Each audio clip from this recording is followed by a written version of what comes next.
Hello everybody, and welcome to the LJL Officially Unofficial podcast episode number 33. I will be one of your co-hosts, Alex, otherwise known as Lexi. I go by Mars Swan on the internet, and of course, I am joined firstly by the terrific man himself, Samuel Initialize Habgood. Sir, welcome to the podcast as always. Glad to be here. Welcome, and obviously on the other side, or also in your ears today, it will be the delightful man himself, Alex, otherwise known as Nymera Hapgood. Sir, welcome also to the podcast. Meowth, that's right. Hey guys, how's it going? Not too bad, sir, not too bad. It's just so sad. Yeah. We're out of worlds. I thought he was yawning initially. That's what it's. No, it was supposed to be melodramatic crying, and instead I've confused everyone by sounding like I'm yawning, apparently. What's been so boring? No, oh dear. What's has not been boring? What? My Chewbacca impression is bad at the best of times. Don't ask. Oh God. Sam, initialize. What is this podcast? This is a podcast where we lament the failings of V3 Esports, formerly of the LJL. Okay. Yeah, we are a podcast that covers all things LJL in English, basically. And at the moment, that involves a bit of V3 stuff. Involve a bit of 3 stuff. We're covering the podcast. We're doing LGL things in the English-speaking language. Nymera, there must be some association with maybe Riot Games or something. Oh yeah, you know, like when World's Plans was coming in, we were just like, you know, just slide a buck on the table and say, you could give us a good group draw, right? You could, no, just slides, you know, grease some palms, give us that good group. Unfortunately, that's not what happened. Nor were we able to do that because we have no affiliation with Riot or any of our partners worldwide. We do everything on our own. We have no ability to affect Worlds in any kind of way. Please do not take that seriously. We're on our own here. We are on our own, and as to not take it seriously, I'm going to double down on that, like KFC's Double Down Burger. Man, that's a good one. It's just chicken and cheese.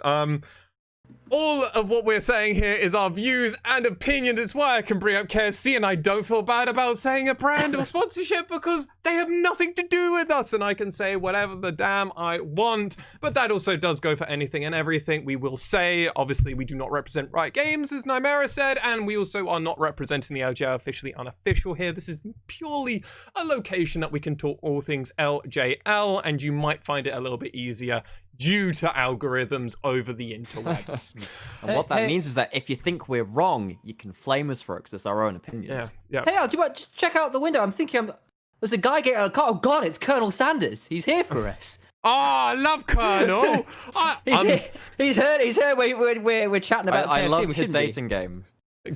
Solid dating game. I love the fact there is actually a KFC. Yep. You can get it on Steam right now. You can. It's finger licking genius. Oh God, Alex, what the? I threw up a little in my mouth. Okay, let me just run through social media and Discord quickly. You can find each of our social media handles at Nymera, at Initialize with a 1, or at Mars1. You can also find it in the show notes. You can also find the LJL Officially Unofficial Twitter or Reddit or any of those accounts probably by searching LJL Officially Unofficial or LJL Unofficial into your preferred browser or within the search bars of Twitter, Instagram, Facebook, and Twitch. We also have a Discord, which you'll be able to access through the show notes, as we have a little invitation link where you can join us, as where we hang out from time to time, asking questions on and around the LJL. And you can also find all of this podcast and any of our past episodes also on any of your preferred audio streaming downloading platforms such as iTunes, Spotify, and Stitcher. Gentlemen, Worlds has happened, and sadly, what's happened for us? We were the first team out of Worlds, including all of play-ins. V3 Esports sadly had their last game on day number 3, and they were the first team of the tiebreakers, meaning we were the first team out of Worlds. It's a sore spot for all of us, I think I am more than comfortable to say. It's this did not go down how any of us expected. Firstly, they went 1-3, right? Like, that was disappointing to see. Yep. We bigged them up, said that they could be contesting for second. they weren't. They were had a lot of issues, which we'll go into later. I'm sure we'll expand on so many different things today. But yeah, I think overall my first thought is just, crap. Because it just feels bad for us, really. It just feels bad. Yeah. I think the other thing is other teams who we expected to falter didn't. PSG came in incredibly strong in a way none of us expected with their 3 substitutes. That was an incredible story for them and for the PCS. Some of our friends, like the likes of Ibris and stuff, are super happy with that, and rightly so. Yeah, I wonder, in fact, whether we see Kongyue and Uniboy being looking potentially to move over even to PSG after the way that Worlds looked. It was a great looking roster. Rainbow 7 as well, after their horrific start, stepped it up in day 2, where V3 and that was a problem, right? V3 kind of regressed where everyone else progressed, and I think rightly so, we're the team that went home first. Oh dear. Right. Okay. So we've got a show note here. We're probably going to be jumping around here, ladies and gentlemen, but we frankly went we won our first game versus Rainbow 7, and then we properly watched V3 lose every single game, and frankly, in my eyes, the more games we played, the more concerned I got for V3. Yeah. Their draft, their play, just their confidence seemed a little bit. Just the more games they played, the worse it looked, honestly, and that was the disappointing thing, because they started with, honestly, not a bang in my eyes, more of a whimper to Worlds. I think that day 1 was serviceable. It was serviceable. They went 1-1, took a game off of Rainbow 7. And pretty good in that one. You know, coming into groups, Rainbow 7 probably not going to be the strongest team, so we need to secure that victory. It'll be a good game for us to settle in. It was a really cool game versus the Unicorns of Love for that second one, where, you know, lane swap got pulled out and everything. But it looked like V3 just were not prepared to roll the punches in the same way that a lot of the teams were in this group. So yeah, this topic that we're going on to now will be broadly labeled "What Went Wrong." There's a lot to unpack here, gentlemen, and I mean, we've got a lot of thoughts on this, really. I mean, V3 lost back-to-back best of ones to LGD, and LGD looked to be the worst team before V3 faced them in groups. Just they looked to be awful, really. A little bit of that, I think, as well. I think it's worth pointing out that what LGD rather were doing on the first day and a bit of play-ins was not what LGD had been doing in the regular season. They had changed their playstyle up entirely. They'd gone away from that. So basically, how they won the against Invictus Gaming, probably most famously, was the fact they were doing things like they would lose lane, and then they would turn up in team fights and just out-team fight their way to victory against Invictus Gaming of all people. Around objectives. They did 6-1 Invictus, and they're a team that counter Invictus in play styles. So sure, but that play style was not what they took to World's play-ins. They started playing weirdly split push comps. They were messing up around team fights and objectives. They crushing put lane. their tank player on carries and and like it was sort of things like and even then they still had the best early game stats of any team in players. They were up ridiculous amounts of gold and stuff early. They had like 100% first blood rate, all of that kind of jazz. 80% forward percentage or something stupid like that as well. And then of course, so they're like the first few days where they're trying something new out, it goes horribly wrong. They go back, of course, for V3 to how they won in the regular season. Peanut gets Kindred, and V3 already looking a little bit nervous. Get kind of raffle stumped, frankly. Oh yeah, they did. It wasn't pretty. Yeah, it wasn't. Do you guys want to dive into like one of the big? I mean, what do you want to take? I mean, there's so many ways we can go with this. I mean, what do you? Let's maybe first go back and do the what went wrong part first, and then let's go more into the games probably, and then we can link any games that we want to. So the first point that we've got here, rookies on an international stage. Now, obviously, Paz and Boogie do not have this, and actually in Paz's interview that we've spoken about in the previous episode of the podcast, or maybe 2 episodes ago now, God, it's been a while. Obviously, he was talking about how he's kind of trying to bring in this level of thought process for Worlds and international stages just remain calm. Don't get too stressed out. It's just a game still. It's no different to playing at home, really. But these are 3 players that came to that have had their first international experience, and that's going to be Ace, Reiner, and Archer. And honestly, the rookie out of all of them looked like the best performer for me. Absolutely. Yeah, absolutely. Good job there, buddy. Keep going. Keep going. So yeah, so Paz has had international experience before. He was on DFM back in like 2017, 16, that kind of era. He went to one of the international wildcard invitationals, which is kind of what the play-ins replaced, but it's not really the same as Worlds. You don't have the same kind of pomp and posture around it. It doesn't have the same kind of viewership or the same kind of pressure on it. It was also an era where wildcards weren't expected to succeed. So I think that Paz, again, I would say, actually, even then, he's probably one of the players which also wasn't mentally completely solid this tournament either. It looks, as a whole, that every player on V3, besides Archer, was just really uncomfortable, super uncomfortable. We saw them trying to pick up a lot of picks which they were comfortable on, and the comfort picks just did not work for them. And that's when, I mean, a couple of podcasts ago, I was talking about, oh, you know, sports psychologists might be really important for V3 because they need to come in confident because they need to really back themselves to win. It didn't really happen. I know they have a sports psychologist on their management. That didn't work as intended. I also think another thing which you were talking about, that Paz interview we talked about a while ago, it was him saying, oh, I knew what DFM were going to do in the finals. We really clearly identified what they were doing with Shen and engaged support. That didn't really show up either on stage of V3. It also seemed like whatever they were using in the regional play in the LJL playoffs didn't come through onto the playing stage, where they were using that more cerebral style to just outthink the enemy team composition. So I think between like the comfort picks not being comfortable at all, and also this big strength of theirs, which is identifying strengths and weaknesses of both theirs and the enemy's compositions, just did not come to fruition in play-ins. Yeah. I'd agree. And I think to take a bigger kind of overview on that front as well, like you saw the first game looked pretty much like V3 versus Rainbow. They were a little slower, a little slower than perhaps they normally would, but it felt like a V3 kind of game mostly. You know, with some Boogie getting to the right places, and like good collapses from the solo laners and all that kind of thing. That was great news.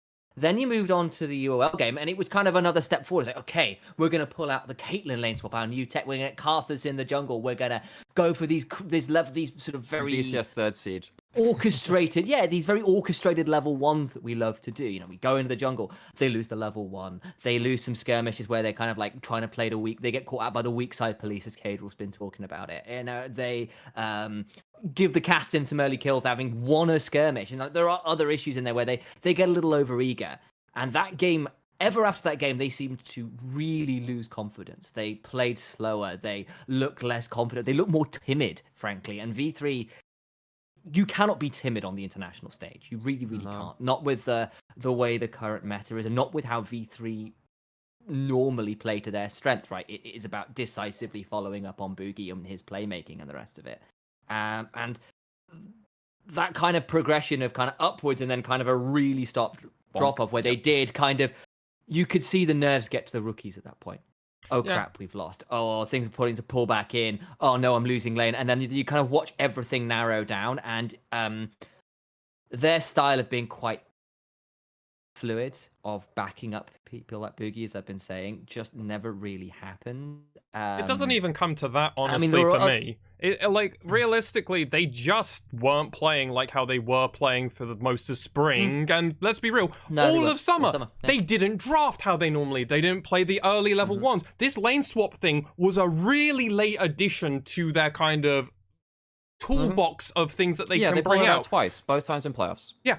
This isn't something they have to rely upon for some reason, and I honestly don't understand why. They had to index on it and do it twice at Worlds. Clearly it's not going to work. Did they do it twice? They tried to do it a second. No, they definitely tried to do it a second time and then gave up when they picked the Scion. Then realized halfway through their draft they had to give up on it. It was their final. It was their final game against LGD. They drafted the Scion. It looked like they were going for lane swap, and then they got outdrafted completely, and they couldn't go for it. But if they weren't, okay, sorry, I get what you're going. Yeah. Well, they had the Scion band. They had the Scion band away in that one. Oh, was it the game 4? It was one of them where they picked it, and then they didn't do it because they drafted awfully anyway, so they couldn't do the lane swap. Okay. But like V3, just like they weren't playing their lanes. They they shouldn't have been doing lane swaps because clearly every team was prepared for them, especially after the Unicorns of Love game. Like, it's clearly not going to work. That whole wheelhouse of champions, they just didn't bring out. Half of the stuff they'd also been practicing on solo queue and stuff, they just didn't play any of it. We didn't see an Akali. No. Honestly, I was ready to watch Ace's Akali because I'd seen some in solo queue.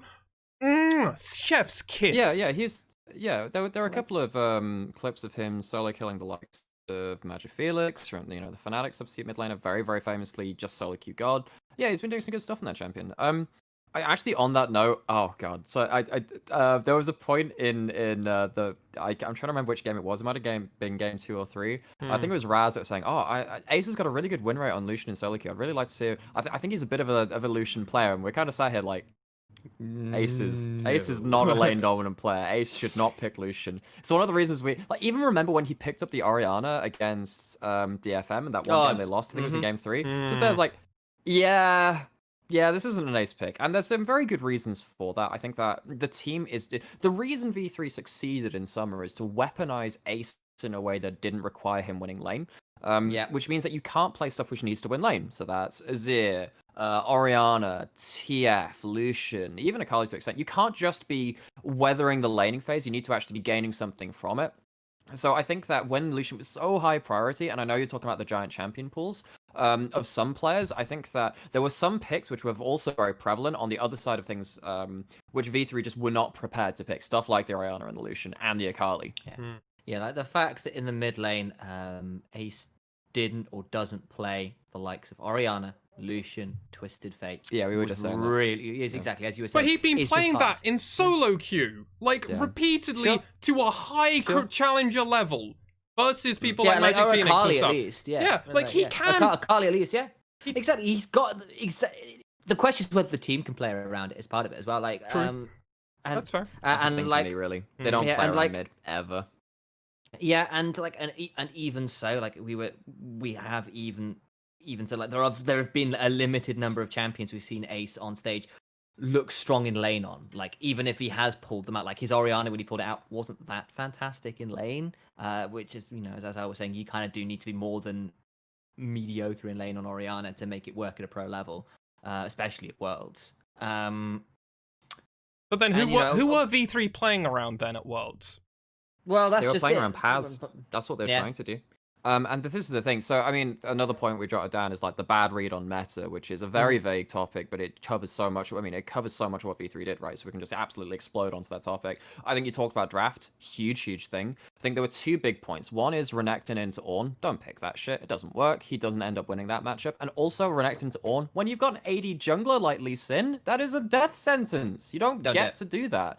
LTD did it too and lost it horribly. Yeah, you cannot pick Renekton with an AD jungler, because that means that Renekton is not a champion that can be played around, because if you try and gank his lane, the enemy top laner can itemize very, very effectively, and just get to a point where they win the lane. In fact, we saw the point where Paz, even though he was getting a lot of attention from Boogie, he was getting solo killed by Longcheese Ornn. Really good champion, and I get that one play. It's kind of taken a bit out of proportion because Peanut was already the other side of the tower waiting to kill him if he'd gone that way. But I think that V3 and their best performing player Archer did not get focused. He was not the guy getting the ganks. It was Paz, and Paz really didn't use that lead well, apart from in that one Rainbow 7 game, the one game they did win when he was like this flanking Renekton that did really well. Like, I know the likes of Yamato Cannon, before Lexi takes us somewhere else on this one as well. I know Yamato is saying, like, look, this has been a meta in play-ins of who team fights better at 20 minutes. It's Ornn's, it's Orianna's. And he's expecting that not to be the case in the group stage, where people are a bit better, are more coordinated, can pull off something like Renekton in Italy. That much better at executing and running over the game from there. And I think there is just this kind of baseline level of you need to be this tall to ride. And I don't think, even if, say, ostensibly Boogie's probably got the champion pool and skills for it, I don't necessarily think Paz is that guy. And I do think it showed. Yeah, I mean, I think, honestly, one, they just showed if they're going to play through Paz, they weren't giving him anywhere near the amount of priority in pick and ban. They were just kind of leaving him to the wolves. They would I fucking hated this. They would randomly pick Renekton and then just be like, hope we don't lose again. And then you get counter picked or you just get Ornn into you. And it's like, well, what did you expect to happen? Like, and then they would pick into Ornn Renekton. It was... That's the thing for me. Like, if you see the Ornn, you can't pick Renekton. Just like, pick it just doesn't work like that. At least not at this level. Because, in fact, one of the reasons why Renekton Elise and now later Renekton Nidalee has become much less of a threat for teams facing off against it, you can lock in something like either a Gangplank and an Ornn, which can just suck it up. They have a way to ignore that first stun, either with the Bellows Breath or with the Oranges or something like that, and just become more useful bluntly at later stages in the game. And because V3 had quite very meh early game stats, it didn't matter that they had the early game powerhouse in the Renekton. They weren't getting the leads to show for it. And then they just got massively out team fought when it got to the team fights, which mattered. And if you are going to play kind of Renekton plus X jungler, like, you do need to be able to get something done at that level 3 mark, that level 3-4 mark. The fact that Boogie kind of set up for a number of tower dives in games and then had to pull away and pass somewhere else. They did it they've done it pretty much every game. Eventually you would get something, but when that's then at like 10 minutes rather than at 6, say, or at 3.5, like, that is a big difference. Because an Ornn that has got an early kill before Ornn's got stuff is a very different beast to a Renekton that finally gets a kill at like 10 minutes and the Ornn's already got his items and ults and the rest of it. It's too late at that point. And you've got to play faster if you're going to do that. Yeah, absolutely. And what was ridiculous is Paz got on one dedicated tank champion out of 5 of the games. He got to play Sion once. He did get the Sion banned a couple of times against him. Sure, but then play Maokai, play other shit that clearly you are more adjusted on. Play Ornn. I mean, Ornn wasn't the thing. or just play Ornn. I think this. So we saw people like Vedius tweeting out about this, and a number of other analysts like, "Wow, V3, they should just pick Ornn." Well, bluntly, they probably didn't end up watching any of the playoff games where Paz got absolutely smacked on that champion. He was playing up against Ebi's Shen and got smacked. But that's not the point, right? He should be able to play it if he's at Worlds. And this is the problem, right? V3, they're at Worlds, but they're at Worlds with players that can't pick pivotal champions. Pivotal champions. And we're focusing on Paz now. We're going to have to shift over to Ace at some point, and Boogie too, actually. Those 3 players all had moments where we're like, hey, this is not the champion you pick here. This is just, this is a detriment to your team because you cannot play these champions. And let's move down into the jungle. Let's do that, if you don't mind. Sam, go on, last point, and then we'll move over. Just so I will say that, obviously, his Ornn got slapped by Ebi the one game he picked it. And we went like 0-5 and 4 or something. Wasn't great. But I mean, in the regular season, remember, this guy had a 42 KDA on Ornn. Like, he had some great games on the champion.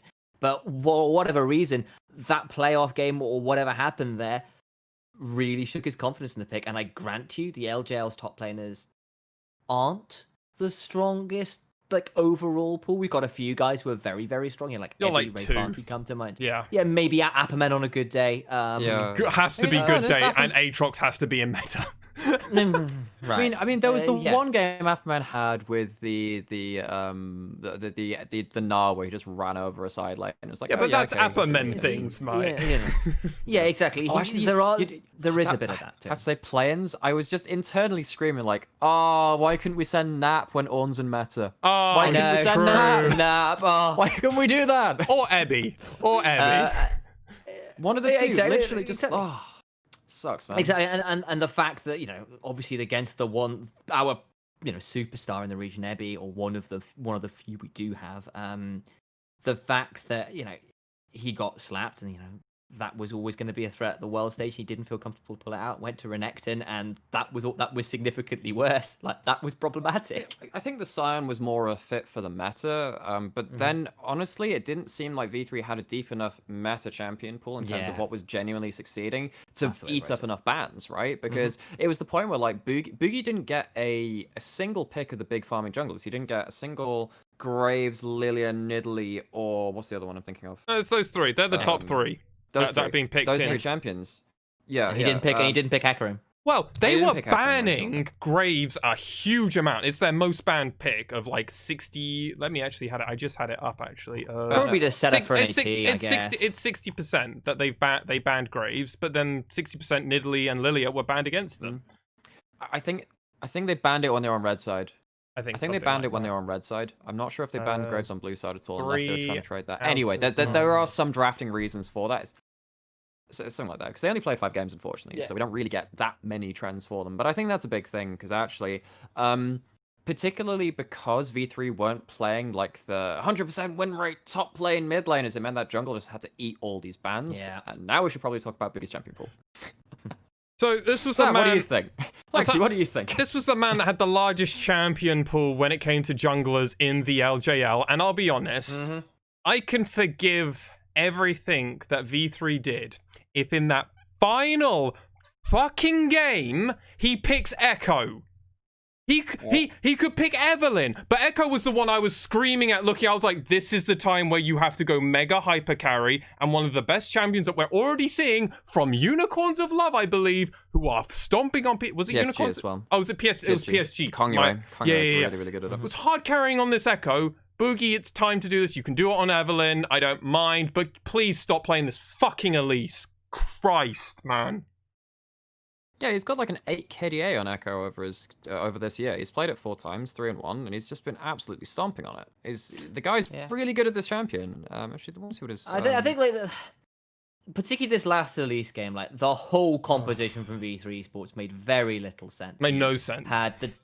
You had the Jax into Camille, where Jax wins that matchup.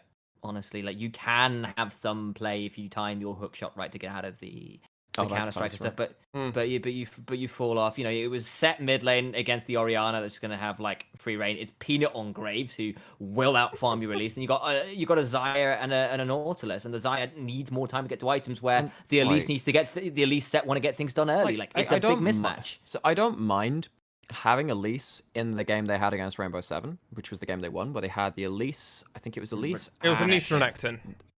Zoe, Renekton, and the support was set. There's like 5 people with a CC there. It's enough. It's at that point where you cannot bring enough cleansers to the table to make yourself safe from the pick comp at that point.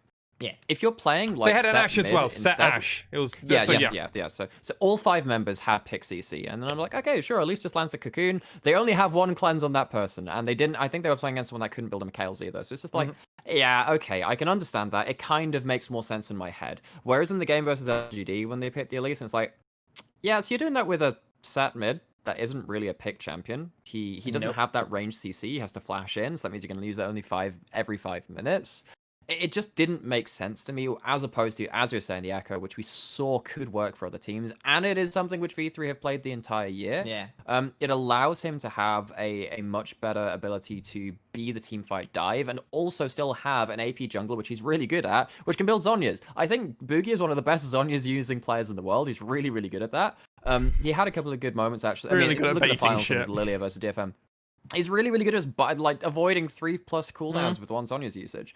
But obviously, it looked like his champion pool had kind of regressed in players, which is really sad to see. And I think sometimes I was like the thing with Elise that is, I think that last game it was kind of a little bit desperation, a little bit trying to find comfort, trying to find some playmaking early on. Because the thing with Echo is like it can take a little bit to get to me. You're not the fastest farmer. You kind of want 6 before you can sort of definitively pull stuff off, even if you do have options with the parallel convergence and dives. Whereas Elise is like, okay, it's red blue Gromp, I'm good to go. Like that you're there and ready to go. Problem is when the rest of your lanes and team isn't set up to go with that. Like the Camille set laners were a bit weird. Like where was a Shen from Paz, for crying out loud? He plays that too. Yeah, so where was like if you get the Shen top lane, give me Zoe in the mid lane. That wasn't banned. If you had Shen, Zoe, and then Elise as well, suddenly you just turn up bot and then you can play that game. Like it felt very disconnected in terms of all the different pieces. Like again, I'm not the biggest fan of the Elise, but I understand that it's comfort. I understand that Boogie does play the champion well. I understand that it's the last game and you want to go towards something where your playmaker can playmake. Like I get it. But then you need to make that work. You need to draft for it, and they just really, really didn't. Like it didn't make sense on a pick ban perspective, if nothing else. Like never mind how it played out in game. Like way before that. I'll be honest, I was far more disappointed that V3 never really gave Boogie the carry opportunity. Like, they never really built I mean, a that was comp the that... Karthus game. That Yeah, was but about it. Karthus is like that mid to late game hyperscale. It's not how V3 has won a lot of their games this summer when they have played around Boogie. It's not when they don't plan to get to 35 minutes and then they're like, okay, we unlocked Boogie, we win game now. They normally start playing through Boogie at minute 2. The thing about Boogie on his carry champions is his carry champions have mobility. When he's playing stuff like Graves, even Lilia with the Q moves and stuff like that, his Lee Sin, when he's been really good at that, I mean, of course, he played one game of it, but that was with the Renekton, and we already talked about that's just a trash combo. Diana! Yeah, his Diana. Literally, the first game of him we saw in the LGL was Diana jungle. This guy loves his ability to dive into team fights and do cool stuff. You can't do that on Karthus. In fact, he tried. I mean, he tried to versus UOL. He did try it. It didn't really work because eventually this Cassidy came online from UOL. I think they just got. I think the Orianna flex to bot and the Cassidy mid from UOL was really well done. I think they played around it very well, and V3 just got themselves outdrafted. Yeah, and I think whereas when you are playing something like Echo with the reset button of your ultimate, and even at least with the repel, it has a similar thing to that. But things are like you need something which can also scale whilst also doing that alongside the Elise, and the Elise doesn't do that. So yeah, the Echo is probably the perfect champion in so many of these games. It seems like V3 just kind of forgot about it. Yeah, because they tried the Silas, remember? But the thing about Silas compared to Echo is that, and in fairness, actually, Boogie's best game was probably on that Silas mechanic. Oh, I think it was. Really good outplays. Mechanically wise, yeah. But also, you can't really play Silas and have shit losing lanes. You need to give him space if you're going to do it. Because Silas's early clear is awful. Genuinely awful. I have... Isn't it like 3.5 minutes or something, Sam? You can't you can't do a full clear because you run out of HP. You have to back partway through a lot of the time. Fuck off, really? If you're doing I mean, if you have a leash, you can kind of pull it off, but you need a really hard leash. it's a lot. It's very hard. But things sure. if you're ever interrupted, things are just really awkward. Like and even if you just force him to take HP trades on buff, he's in trouble.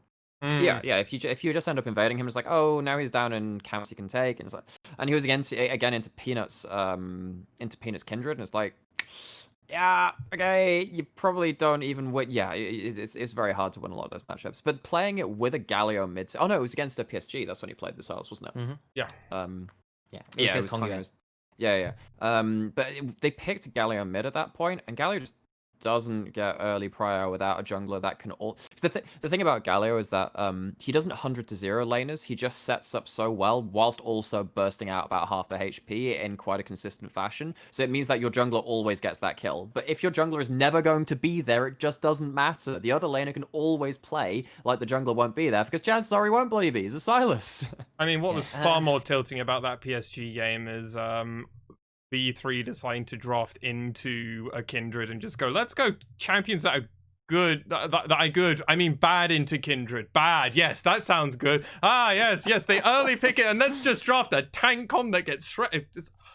In the straight 1v1, like Silas can get Kindred because a lot of her auto before she gets marks, her auto range is within range of the abscond abduct. Abduct, basically. So you can get on top of her, and then you kind of just win through. You just out heal her even with. I mean, let's be honest. Everything's like abscond abduct. So exactly. So like you that, and you're a squishy AD carry, and you don't want Silas on top of you. Like that's no surprise there. But like, the fact is, you've then got all these things which are trying to like blow up Kindra's like, well, she's already. You're not going to kill her before she gets this ult off at the minute. Not with how far behind. And then she's going to kill you. Yeah, exactly. The rest of the team just follows up, and she's already got 4 kills. Like, you're screwed. and the thing is, like, particularly in that game too, V3 drafted 4 melee champions into an Ornn Rakan, backed up by a huge backline where Kindred could you have a Syndra and a Senna bursting through the whole team. And it's like you never kill the Ornn because you've got like a Renekton into Ornn, which we said is kind of awkward, and the Kindred can reset a fight. Senna heals shields, and like you never make it to the backline. You die horribly trying to cut through the Ornn.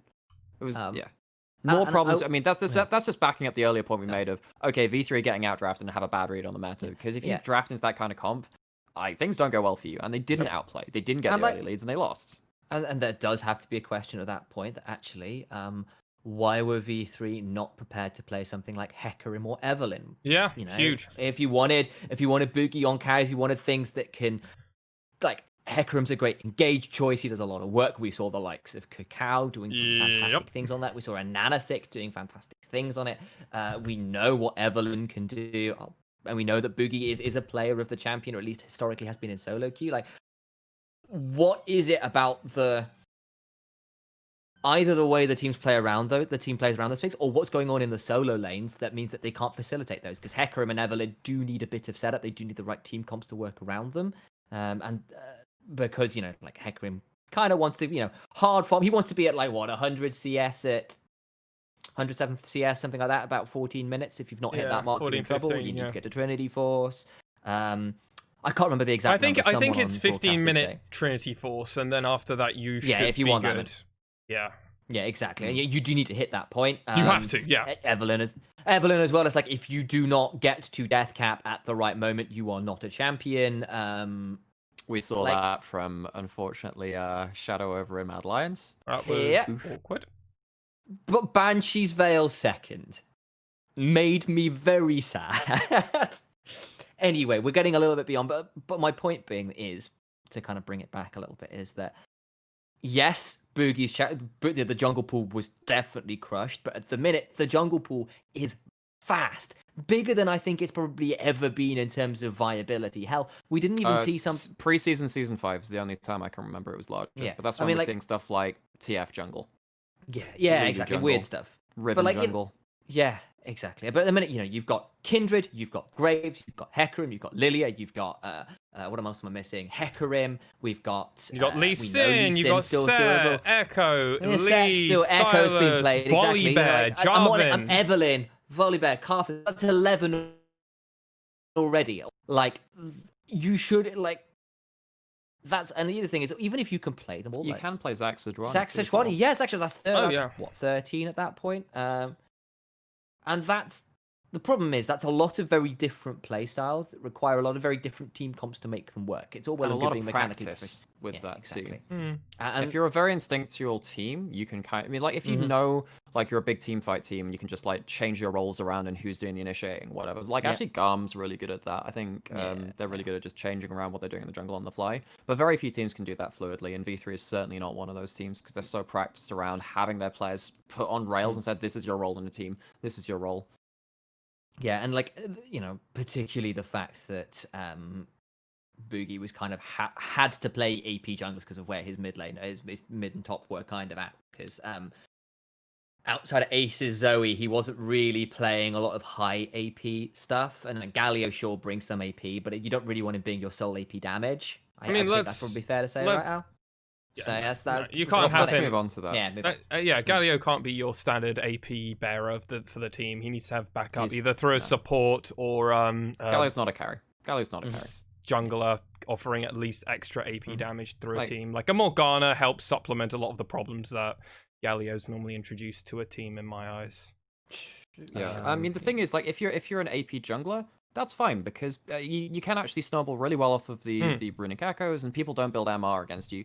Galio is not a carry. He doesn't have that full burst. I mean, I think that Tally on Legacy for the OSE guys had some really good games on Galio, and I think that's one of the times when you were like, okay, maybe he can carry. But it is once in a blue moon where he does have the position to really just run over a team fight on his own. He always needs setup, always needs combos. So yeah, you do need something which brings out a bit more punch, which is why we normally see him go back to something like LeBlanc.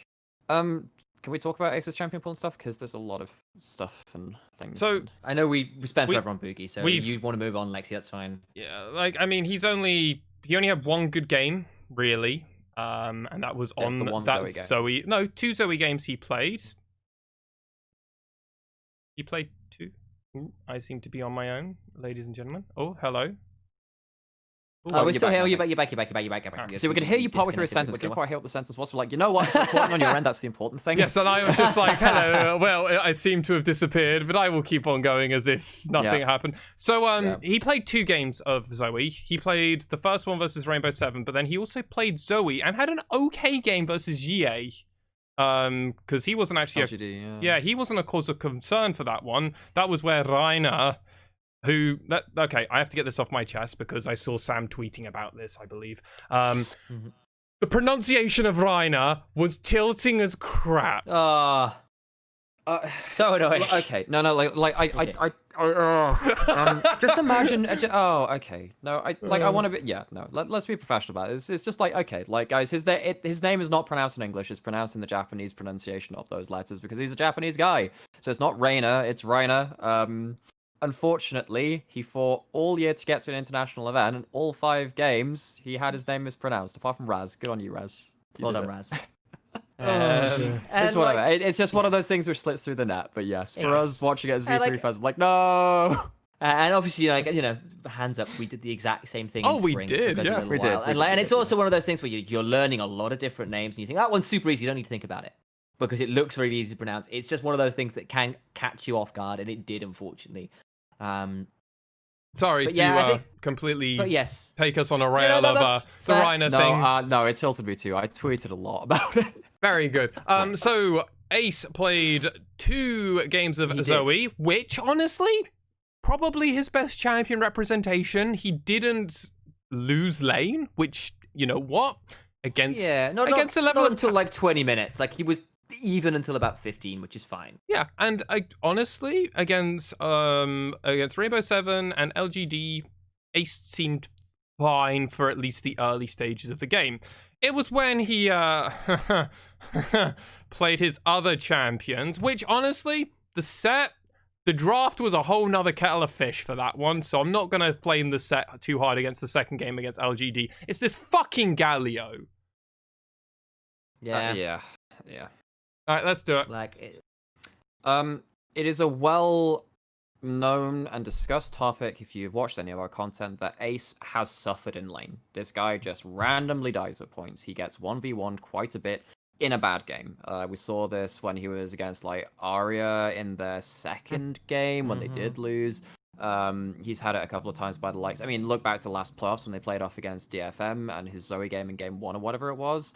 He just got a bit trashed by DFM. He just occasionally just does not control waves well. Resets quite poorly, falls behind and becomes a bit useless. On both of these Galio games, he got put into Syndra. He looked wholly uncomfortable in that matchup. He got solo killed 3 times by Uniboy on the side of PSG. Yep. I can't remember how many. He didn't get solo killed against UOL, but that's because he was against a Cassidy. But he was down in pressure against a Cassidy. He got down massively 20 CS. outplayed when Cassidy ended up running him around the map and then escaping and getting a triple kill at the end of it. Or whatever, getting a number of kills for his team. That clip is going to be how V3 are remembered from this world. It is, and that's absolutely. I really hope he doesn't let that define him as an international player because that is going to suck. But Ace just got absolutely dumpstered on the Galio, just completely thrown out the window. And it is not a good sign when the Caston is up in CS versus you, and he's first to the roam as your Galio. In fairness, Cassidy is a good matchup into the Galio. It's not unplayable, but Galio has to make things happen. Ace didn't. He had a Predator to try and make things happen, and it just didn't work out. And I think that's something else I wanted to pull up on this front. Like, even if he wasn't going down necessarily in CS, he was often caught under his tower. Even on things like the Zoe, very much on the Sex, that's the way that matchup works, don't get me wrong. But and it meant that where in the regular season, in playoffs, Ace would always be the first to roam. His teleports would be there. He would just sack waves and turn up with Boogie somewhere. Yeah, even against Sengoku and CGA, which have very competent mid laners. Yeah, he would, and that jungle. wasn't happening. And I don't know how much of that was nerves and him being a little bit slower to move because of that. But that kind of the strengths of Ace being his roaming and how he gets to places wasn't really happening. There's and even sort of versus that LGD game when they set up for that top dive and Paz gets solo killed and then Zoe teleports. It's sort of that kind of awkward decision making was as problematic as some of that kind of the laning problems we really saw where Ace was the weakest mid laner in the group. I'll be honest. By a significant portion. I'll be honest, lads. I went back and watched last World's coverage of DFM. I wanted to have some DFM games to gauge how far I should be really expecting the LJL to perform. Sure. My God, did V3 not even perform to arguably a half of the level that DFM represented? And DFM were doing some wild stuff in my eyes. I mean, they had that one crap game versus Isurus. That was the one game which I remember. And I'm But like DFM would at yeah. least still just go, fuck it, we're gonna do our thing, and we know how we can do our thing, and Evie's gonna play Gnar, and we're gonna put Syros on Karma, and we have a moment, and that Karma has a moment where he gets the triple kill under the bot lane turret, and everyone goes, That was great. well, DFM, at least they've got that Karma player, and he also is a Heimerdinger player, and people in the international stage ban it. Yeah. Like Spliced I have to banned say, that, and it's actually, like, okay. V3 really suffered from Karma getting nerfed horribly because they were such True. a Karma team. They flexed it a lot. They played around it really, really well, and it helped them team fight. I'm kind of sad we didn't see Ace pull out Syndra or LeBlanc at all. Yeah. I think there are a number of pick, or even just honestly just pick Karma anyway. You did it during playoffs. You can do it again. Put Boogie on something like Kindred or whatever, and then just put I don't know Paz on tank duty. Do something like that. If you're gonna play slow, play a comp that actually plays to that at that point, right? Don't play a mid game spike when you're not playing well in the mid game. At least just try and hold on, like PSG did actually, drafting towards late game in all situations, and try and bring it out that way. I think they didn't identify what was working for their team. They only had 5 games to do so. It happens. Don't get me wrong. And honestly, I'm still proud of V3 for getting to Worlds. They've been a great team this year, but honestly, they just completely fell apart in plans. Yeah, no, there's no other way to really put it. Sadly, V3 just didn't really show up to the level that we had been hyping them over the last arguably 3 or 4 episodes of this podcast. We have been slowly building them up, watching them play. We've been seeing like Ace, who obviously is our most concerned player from what we've been saying, and then maybe Paz.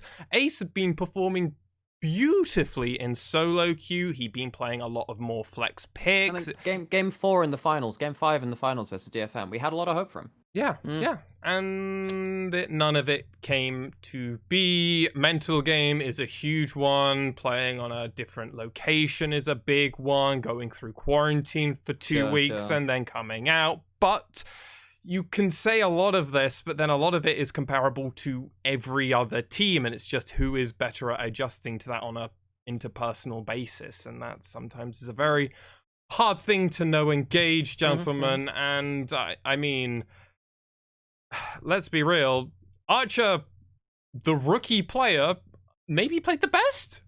Oh yeah, he was brilliant. Definitely. Archer was amazing. He really, really was. There were games that even when they were losing, Archer was doing. He was the top farmer in the whole of play-ins. Like he got 9.6 CS a minute. He was above everybody else in all of play-ins, either group. Like that kind of thing. His DPM was pretty damn good. He was making the right numbers. Like that is a fantastic sign for this rookie player. And Reiner had his moments as well. Like the Nautilus game when things were going wrong, he still managed to find a pretty great engage around the river. It's just too late. You know, like. The Braum wasn't fantastic for Reiner, don't get me wrong. It's not a playmaker. All the other things we'll probably get into at some other point. But, you know, Archer and Reiner had a pretty good tournament. Archer, in general, looked pretty fantastic. His positioning was great, and he was rightly praised as a real shining light on V3. Sadly, he was the only one. He was the best Ashe in play-ins by quite a long way. A lot of teams were really struggling to make the Ashe work. And I really feel for this guy, because considering how far he's come in a single year, it sucks that this is how it's going to end. I hope people remember that Archer was a guy that didn't fall apart and actually did very well. I could easily see a Korean academy team picking up Archer. I could do too. Like, snap him up and going, you're perfect right now. You've already got Worlds experience from the play-in section. We're just going to pick you. And in 2 years, you're going to be on T1 main roster. And I'd be like, yeah, I can see that. Yeah, he could end up being a trainee for one of the big orgs. He probably could be. I really hope he stays because we love the guy. And I think that he's shown us so much to be proud of in this region in the regular split. And, you know, taking down DFM for the first time in forever. Really, really cool. But the international stuff obviously didn't come through for him. I think that the drafts didn't help him particularly much in the Xayah game, in the tiebreaker versus LGD. What the fuck was that? Like, honestly, he ended up doing okay. I know some people are like, oh, it was kind of a weak game. I actually don't think that. When you're dealing against like a freaking monstrous Jax jumping on your face alongside everything else, there is only so much you can do as a poor Xayah with only one ultimate every 2 minutes. And he did really well. He got a load of shutdowns. He did a decent amount of damage. I think the one game I'd maybe hold against him is the Caitlyn game versus UOL. But yeah. I'll be honest, when that Zaya was locked in, I was like, did Archer think we're playing Teamfight Tactics and we're still on 3.5 where we could play the Shredder comp and go complete Blade Master? I was like, oh, Archer, yeah, no, this isn't TFT, mate. We're in Fates now also, so wrong freaking set, mate. What I mean, the Kalista would have been great there. Frankly, Kalista Nautilus play around the bot side. Give me a Shen. Go Kalista Nautilus and go for it. Like, that would have been my call there. If you want to go the set mid, pick Shen top, go Kalista Nautilus bot, just play around there. Go for the skirmish. I mean, there's so much they could have done differently with that pick and back. Yeah.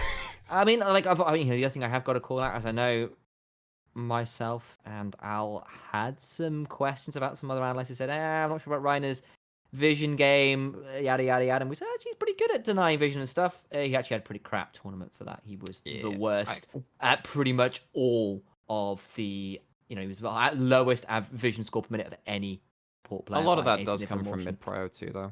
Mid and jungle activity does come from that. But yeah, it's just as a whole team, V3 were not out on the map very often, and that just was not good for them. No, and that's how they had been playing all of their games through most of spring, and let's be real, all of summer they played around the map. They weren't a team that was meant to stay statically in lane. Like, Paz is going to roam down to bot. Bot is going to roam into mid or top, and they're going to try and get They were playing very much an LPL style of game where they will fight for every objective, and then suddenly they got to Worlds, and they're like, nah, it's not bother, and it's a...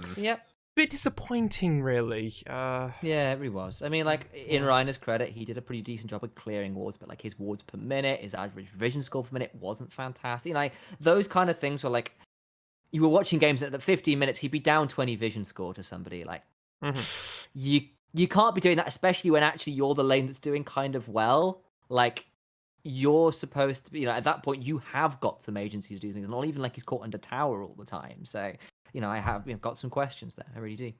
So, gentlemen, we've pretty much covered, honestly, to an extent. We could probably talk for several hours on this topic if we really wanted Another time. to. But I don't think this is really the time nor the place, as the wounds are still open for us. I've held off on even making a video on V3 because I started doing it and I realized I was just going into meme territory. I wasn't going into analytical and constructive criticism territory because I was just so passionate coming in, and my hopes were disappointed. I saw Initialize and myself both have the V3 probably banner and emote on our league I accounts. accidentally bought the emote instead of the logos. I did both. Accidentally, I've got both. I got the emote and I realized I was like, well, I want the profile picture, so I guess I'm spending more Riot points. All right, damn you, Papa Riot. I guess I'm doing it. But I think we've done all of the games as well that we need to cover, unless any of you really want to cover a game in any form of depth. I think we've covered it a lot in how we've talked about what maybe went wrong. The UOL game is the one where like we might want, because I think the UOL game is one that people might mischaracterize. We don't need to go in too deep into it, but effectively this is the game where V3 tried to do the lane swap. And it was a really fun game to watch. They lost it, but it was first 15 were really competitive. Yeah. I mean, basically what V3 were trying to do is trying to take this Caitlyn who had TP and then have the aftershock set. Try and get Caitlyn alone in a side lane, have Sun on the other side, and then just try and get turret plates and try and hold down the enemy team whilst also buffing up their Caitlyn to a point where she could just be very, very strong. And then effectively, all of it came down to this one set of plays. There were probably two turning points. The first one was when Sion all-ended in bot lane trying to kill the Orianna, and Paz misses his ult, kind of flubs his Q2, and it ends up meaning that it's a 1-for-1 because the card assault comes through, and the Sun passive finishes off. But at the same time, Archer and Rhino do not understand that Camille is still top lane, and then they can actually get focused on a 3v2. They get dove on and they die there. So they end up getting a 1-for-1 on the bot side of the map, losing a 2-for-none in the top side of the map, and it's like, okay, so you tried to get this whole really cool early game, and then things fell apart there. And then there was the cast and escape with 3 kills being picked up randomly. And like, V3 had really good ideology for that game. It's like, okay, this is what we're trying to do. We're trying to speed up the game, take down some ads turrets, and then get Caitlyn just sieging around the map and not playing in this 2v2. It just ended up being a bit of disrespect in terms of pushing up in lanes and UOL punishing really, really well. So don't flame them too hard for that game, from my opinion. I actually think that their ideas were okay. Yeah, and I think also you got the other point called, it was the level 1 invade, which nearly worked out. Like Oh, my yeah, day. Reiner yeah. creates a great face breaker off the Raptors and onto an enemy. It's like, this is great. And then the thing is, they are kind of hesitant to blow flashes to follow up. And then they get flashed on in the pit with a great Camille flank over the back of the red buff, flash hook shot to get a kill back. And even then, they still play out the lane swap kind of all right. But if they got a kill there early on and then kind of fought the thing in a 4v5, I think they could have potentially turn that around. Like, go back and watch that level 1. It's pretty damn close. But that's it's a like great the only response. game I'd want to go into because the others were either Yeah. very boring or very sad. Yes. But it's exactly. I think that game was fun. I think Nightmare is exactly right to call out. Actually, there was some good stuff out of E3. It didn't. There was some really great ideas that didn't quite work out. The level 1 invade, the lane swap, the Herald play that got flipped around because it all messed up. I mean, the other thing that we've already highlighted is this Karthus makes no sense for V3 to play, and Ace was also on this Galio, so, I mean, even with our criticisms of this, I mean, they still played If it was an all Orianna right. mid and it was a regular ADC, yeah, I'd agree. The Karthus is okay, but as soon as the Caston's locked in, it's like, okay, Karthus is going to have a really hard time this game. And he did. Yep. So, yep. Not surprising, really. I mean, Karthus in a split map state is something the VCS has done a lot. Gam pulled it off to incredible success, and it was starting to look that way for a little bit for Boogie. He was up 30 CS really early on, like he was absolutely crushing Anasik on that front. It was like, that was fantastic. You know, the fact he's managed to get way more of the jungle, potentially get to a point where you throw the Galio in on a side lane because you split the map up, you press R, and everyone dies. Like, that's fantastic space, but I think UOL's response was really well prepared, and they did that a lot through the whole of players. I want to really shout out UOL, the fact, they did have such versatility throughout a lot of their players, along with a lot of talent to make the skirmishing work, even if they did overdo it a little. I mean, in all honesty, Sheepy and Unicorns of Love, they deserve the congratulations. They finally did it. Congratulations, yeah, really. Massively true. I've been a huge fan of Sheepy for a long time. Obviously, Roman, who now works for Riot EU, was an old member of UOL as well. He was the ridiculous mascot for a long time for that. Well, I remember going to see the summer 2016 EU LCS finals and third place match. We got to see the UOL in the third place match there, I believe, and that was really fun. Yeah, got some really good memories of that team. Yeah, exactly. So congrats to them. I think they prepped very well for that level 1. They prepped the team comp to respond to it really well as well. So for all that we're saying, maybe V3 could have played it better, we've also got to give credit to UOL for preparing an answer so effectively as well. I mean, Gadget on that TP Orianna was just so impressive how quickly they just respond to that. And yeah, I mean, it was hilarious because it didn't seem to matter much that the mid bot laner went Orianna, because Gadget's Orianna could have been almost any champion, and it probably would have been okay for them, considering with hindsight how the game actually turned out in the end. Gentlemen, I think that's about time that we start talking about a few of the other developments that came through play-ins. And firstly, let's talk about those first seeds. We didn't know who we're going to be even seeing. We all had our predictions. Team Liquid and Talon ended up being our first place seeds for Group A and B respectively. Are we surprised? Talon's the big one, obviously. We're playing with those 3 substitutes. But are we really surprised for Liquid? I think Liquid was always a fair shout. I think it was. I think in people's mind, a 45-50% chance they come out first in that group. It was kind of like, okay, is their experience going to hold it better than Mad Lion's kind of mechanical craziness and, inventive drafting? Was kind of the thoughts coming in. And they looked really good. Actually, I was honestly quite impressed by Liquid. I think Impact looks pretty damn good, actually. Their best player by far. Yeah, Jensen's had his moments. Broxer as well. His Graves games were frankly disgusting. Broxer can only play Graves, but he keeps getting Graves at the moment, so it doesn't matter. In Core JJ and Tactical, Core JJ obviously a world champion, and Core there's JJ a lot of talent really there. annoying. Yeah, he's very, very good. Really, but, really good. but, Okay, let me respond to that. Core JJ is really annoying. Sorry, Core JJ is really good at just denying vision and just making sure you have to play respectfully in every lane because he could be anywhere. That's what I meant by being anywhere. Like, I'm sure he's actually quite a nice guy. As a mid laner, that's as a mid laner, I hate that solo play. I'm just like, I just cannot go for a play because he could turn up at any moment. I want to get a 1v1, and it's like, yep, Rakan's here. Good job. Yeah, and Tactical as well as a rookie came in and looked actually very, very good. His Twitch games, for example, beautiful stuff. So not entirely surprised there. Talon, on the other hand, world's history, guys. That is 3 substitutes. 3 substitutes coming out first place in a group with LG bloody D. Well, like, that is day 1, insane. 3 substitutes. Day 2, 2 substitutes. Sure. I know, I'm slightly facetious, but that even is still unreal. Yeah, and it was I was listening to a few podcasts. I know Munch, the LPL caster, and some of the LPL guys, they were doing podcasts where they were talking about this, and they were like, well, if anyone's going to have to switch over, it might be good if it is a duo, like a jungle mid duo. Makes sense, but even then, how quick they are able to adapt to this, relatively speaking, and just then look like nothing was different or new. This was what they had done for maybe the whole summer, and this is the 2nd tier team? What a Mochi like, honestly. Well, yeah, I mean, Machi Talon had something like a best of 20 or something, or best of 15 or something across this whole year. It's been absolutely absurd how many games they've ended up playing against each other. And then, unfortunately, the finals were like a 3-0, so it's kind of ended up tilting that a bit because they were completely neck and neck going up to that point. But yeah, no, it's really, really fun seeing those guys. And unfortunately, we didn't get to see River on PSG playing off against Boogie. I mean, not that it would have been particularly fun if we were absolutely stomped like we were, but apparently not. Still, I'm really happy for the guys that came in on short notice. And I think that Marchi, if they are going to be above that level and practice and of a view in the meta which does well for them, I'm really looking forward to them. I hope that they take some games and make that Group A interesting for them. Yeah, and I think it probably helped that it felt like PSG had nothing to lose. They're here with so many substitutes. Screw it, let's go for it anyway.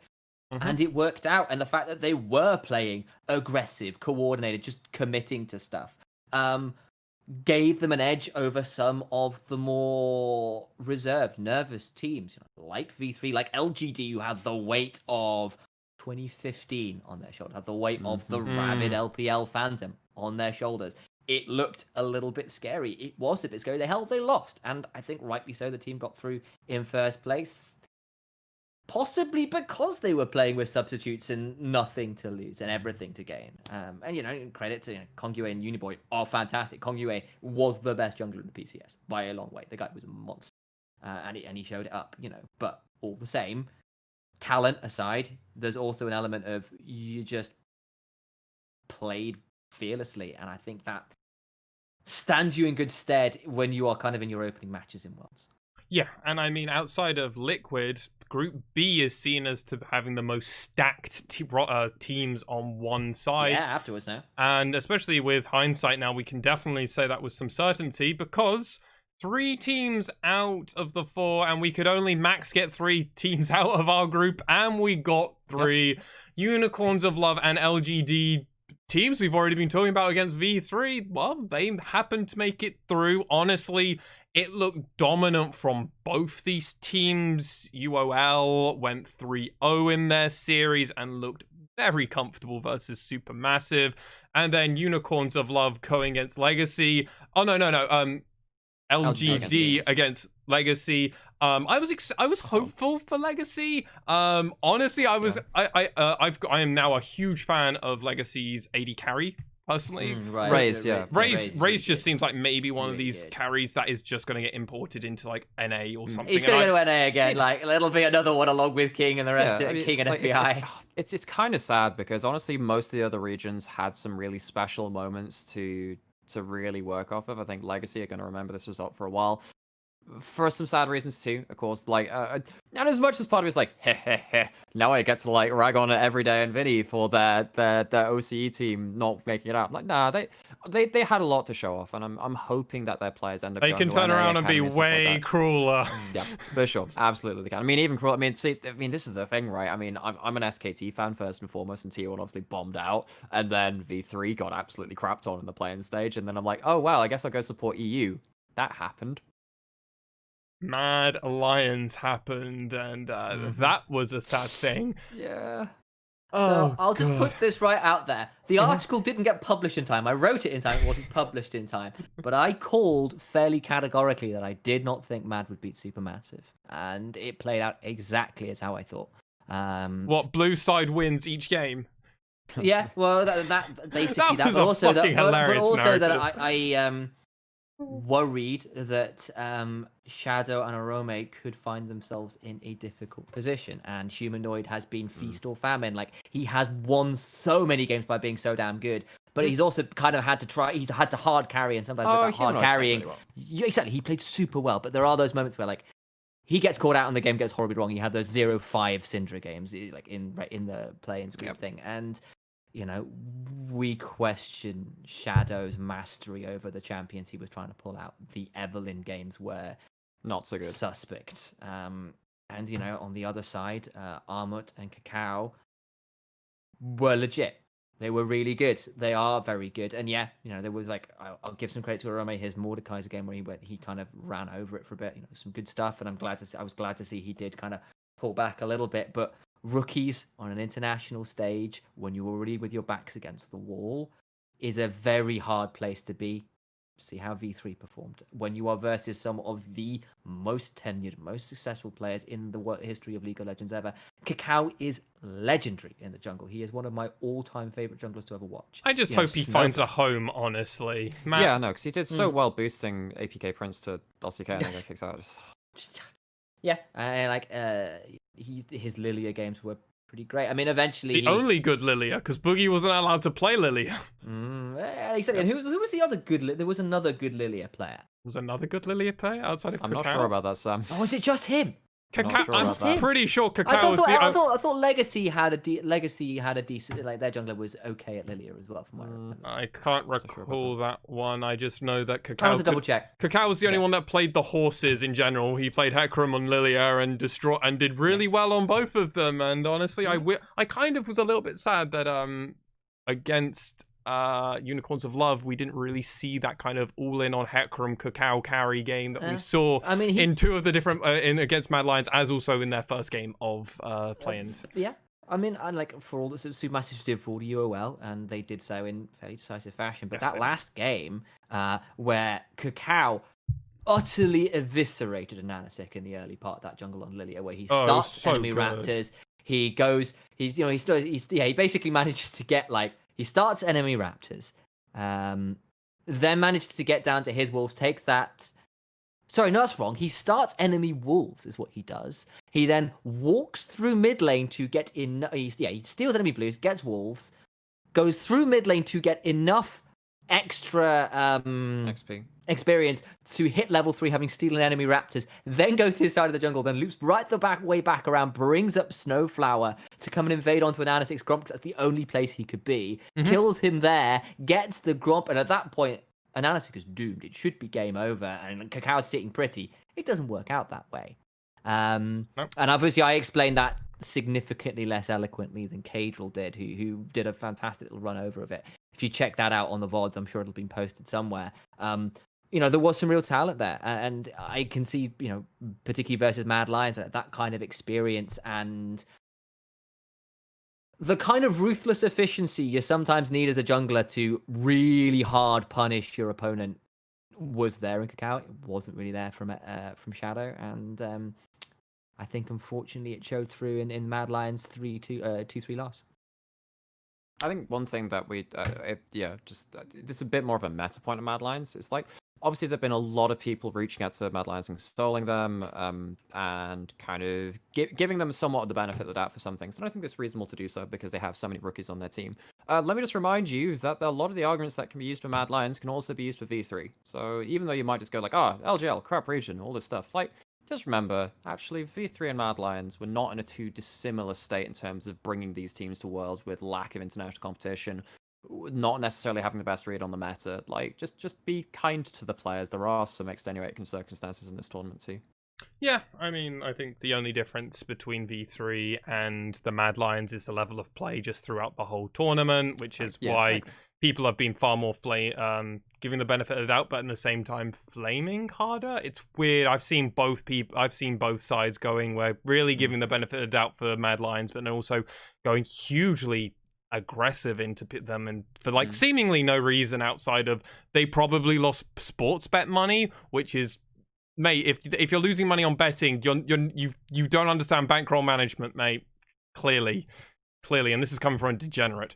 Like, Christ, mate, like, just figure it out. Yeah. How did Lexi manage to bring us here? Because I always find a way of getting it back round to it. Always find a way. Shocking. Gentlemen, my last point that I would like to poise to you before we have any closing thoughts, as this is going to be a shorter podcast.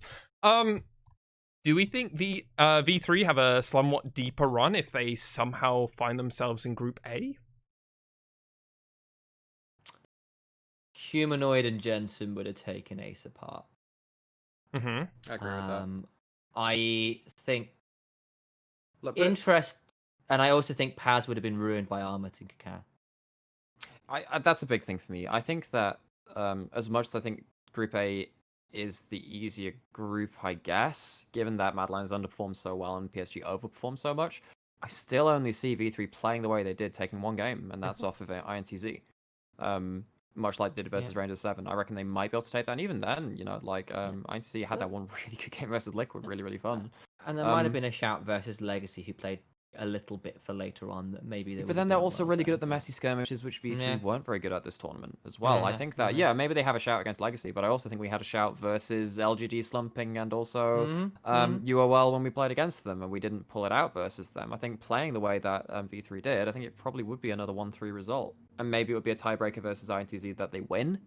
So then maybe you have a they best get of to the 5 and then you lose. Maybe, well, I think V3 are better in a best of 5, so I think you could say, yes, they would have a deeper run, but only by one rung. They probably make it to the first best of 5, and then that's not going to go well for them if it's against someone like Supermassive. Because remember that, obviously Legacy came in second, it was Supermassive, which came in third, so we'd have to play a best of 5 versus them, and I'm like, nah, we don't win that best of 5. Not really. So I think it's kind of a shame for V3, but on the form that they showed, they probably would end up in the same spot as Mad Lions, which is, I guess, something, but yeah, still not great for them. Maybe they don't get punished quite as hard. Maybe they don't have the absolute insanity that was Talon and UOL kind of running things over, like with their incredible aggression out their mid jungles. Maybe that gives Ace a little bit of a surer footing. But you know, and the fact that actually all of the junglers in Group B eventually turned up to play. You know, Jose Deodo turned up to play eventually. Peanut turned up to play eventually. The fact that Shadow never really did, maybe would have been something to work with. You know, like, there could have been options there for Boogie Nace to duoed up. But from what we've seen, it would be difficult to say. It might have been slightly better. I don't know if it would have been that much better, especially with how suspect the solo laners were. Yeah, no, I think that's a fair assessment. There was a lot of concerning problems from most of the members of V3, at least at one point or another. I think Archer's the only one that we can give most of. It wasn't their fault. Things were happening around them, so that's it. Reiner was part of that problem where the rest of the team was having problems, so he was just kind of forced into spots of dying where he probably shouldn't have been going in, but I thought his Nautilus was really good. Yeah, the one game he played at that, I think he had some really good players on that. His set though was his set was kind of awkward. But then I think the problem with the set was normally he had to follow up or go in and start things, and then the rest of the team just didn't follow up. He mechanically set is one of the too, But Set is one of those champions as well, particularly from the sport role, where if you are guaranteed to be a couple levels behind solo laners, and if you're going in at that point, you're going in, and then you've got to have people follow up. There were times when like he was trying to be very greedy and like use his showstopper, face break into the haymaker, but he'd lost enough HP that he died before the haymaker came out. It's like, okay, you could tell that was going to happen looking at it. It just seems like his head wasn't in it. That's what I was saying about the whole V3 just didn't look comfortable in general, even on their comfort picks. Stuff like Boogie's Elise Light dying in that random top dive and that one in the Rainbow 7 game. It's like, okay, that's still not clean from them. Reiner dying a couple of times without using haymaker. I'm like, not looking so good. So yeah, I mean, a lot of different questions. So next year, let's wait for DFM and Aria to make it to Worlds. Yes, that would be the roster, wouldn't it? And with that, that's actually a really good segue because, ladies and gentlemen, this will be the last podcast from us three, at least under the banner of the LJL Officially Unofficial, A for period of mourning. a hot minute. It might be 3 months until you hear from us on your RSS feed and on the YouTube channel specifically for a podcast episode. As well, with V3 out, there's no more reason for us to be talking LJL. We will be keeping a close eye, obviously, on roster swaps that happens. We will be doing our episode anticipating and ranking all of the teams and our expectations for them in their regular split. We'll be ranking, and obviously now, gentlemen, we have a full year of extensive knowledge of watching every single game at least once, if not really twice for most of us. Many times. Maybe even more than that if you're Alex, apparently. And then VOD reviews, man. VOD reviews. just honestly, we're going to be coming into this one far more knowledgeable. It'll be interesting to see who's still around in the LGL for 2021. It'll be interesting to see who is added, as there are always rookies coming in, and there will always be players leaving for other pastures, multiple regions out there, or just retiring in general. So, well, it might be a minute before anyone hears us on at least this podcast. Sirs, do you want to give any closing thoughts, truly, now for 2020 LJL?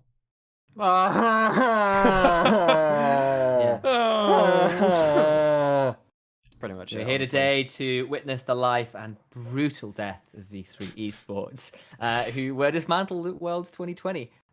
Here's looking forward to a brighter 2021. I think our spicy possibility, would be that Steel, DFM's jungler, will be getting residency next year. So maybe DFM make changes now they finally lost. Yeah, so at which point, and there might be a world where actually, remember Steel looked like a pretty good jungler, very versatile, plays with his team.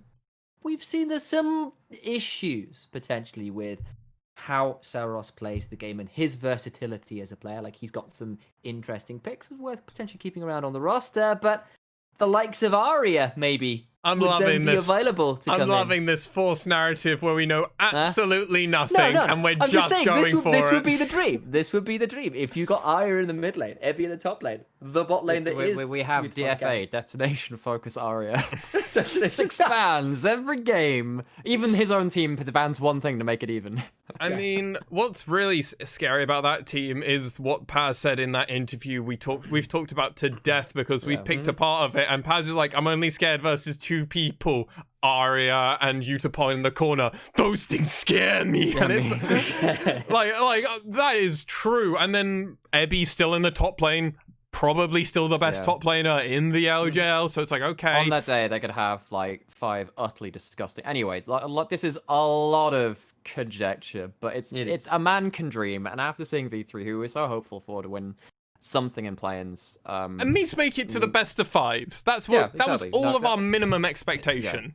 We said that anything but last was workable. They didn't make it out of last, so that wasn't workable. So yeah, it's sad. And don't get me wrong, I've really enjoyed covering the LGL this year. V3 have been such a fun team to follow. Regionally, the players sucked. I would absolutely do it again if I was given the choice at the start of 2020 again. It just sucks at that point, so hopefully we get some more spicy stuff next year, and maybe get a bit more international competition. Oh, one man can dream. Initialize, any closing thoughts for you, sir? I think V3 should take what this happened to them here and hopefully light a fire under them. They can see what their failings were.